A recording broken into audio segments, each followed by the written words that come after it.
Alright, so now we're going to show you how to change out the wet kit on the Wilden 2-inch advanced pump. After we rebuilt the air motor, we're going to go ahead and do the wet side.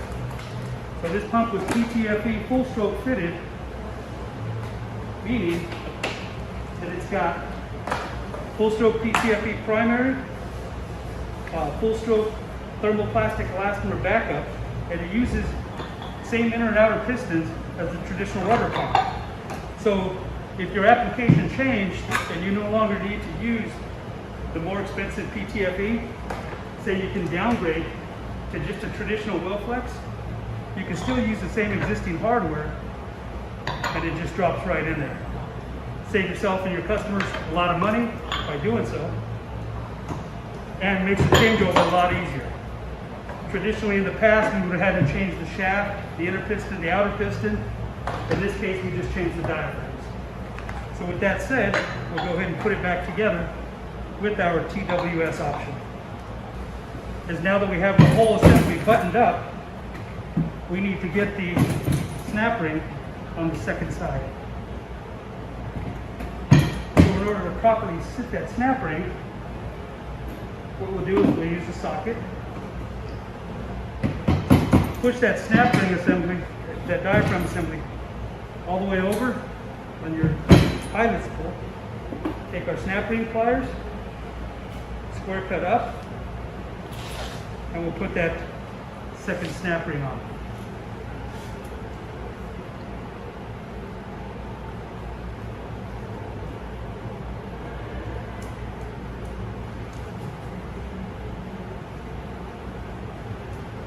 And here's one of the biggest problems. If that snap ring is not properly installed into the snap ring groove, you actually can allow that snap ring to come off during the first or second shift of the pump. So now we'll continue on to the diaphragm assembly. We'll go ahead and put that diaphragm through side A, flip it over. We'll put an inner piston. We'll put the backup diaphragm, the primary diaphragm, and the outer piston together.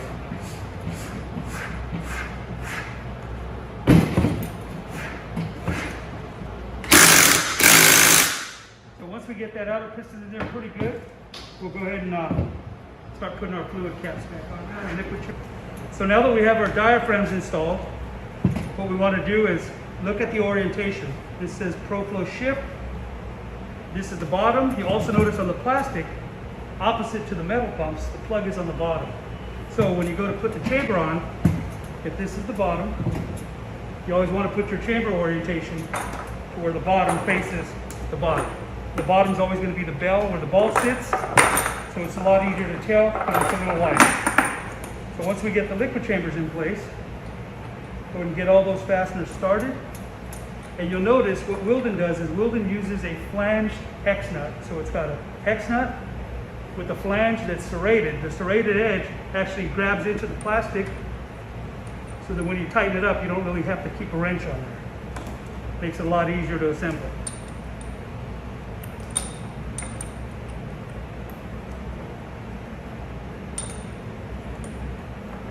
So once we get all these started, we'll go ahead and zap them down. Once you torch it down and went around them, then you can go ahead and get to the other side, and then we can tighten up that outer piston. So using your torque wrench preset to the predetermined torque, go ahead and hold one side secure, and with the other side, go ahead and tighten that up. If it clicks, you're good to go. Then we go ahead and install our second liquid chamber. Again, noting the orientation. The bell's on the bottom, so you'll want to put the bell on the bottom to match that side. Get your liquid chamber on. Get your fastener started. Maybe a little difficult to install. You just have to push down a little bit to get it on a thread or two. Once you get it started, it'll all come down together. Okay. So once everything's started, then we'll just start zapping them down.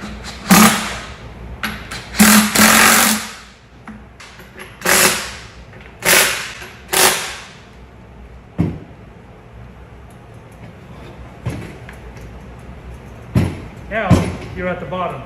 So all the valve balls, the manifold seals, and the valve seat O-ring will all come part of the new wet kit.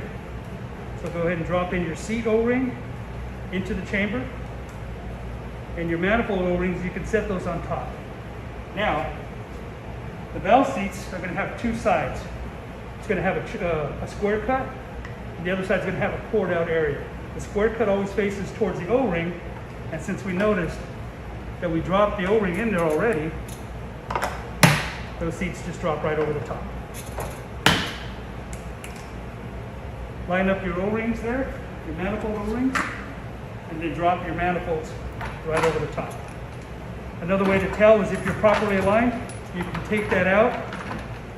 You can also hold it in place here with one finger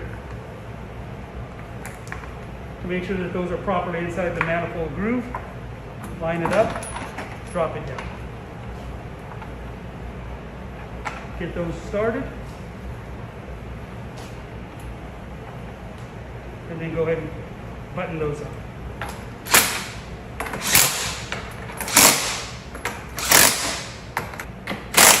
Once the bottom's secure, we'll go ahead and do the same thing to the top.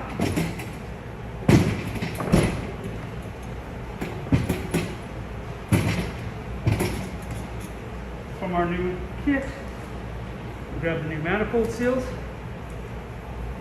we grab the new seat O-rings, and we drop those in place. Okay. Since these seats are going to go into the chamber, we'll load those seat up, valve ball, and the seal.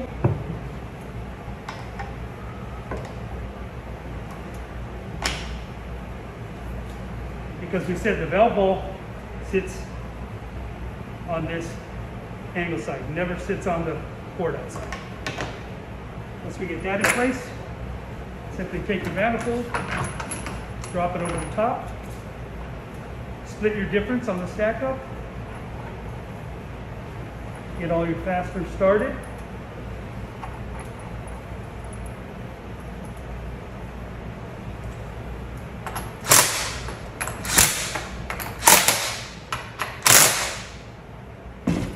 And that concludes the assembly of the P800 Advanced Plastic Pump.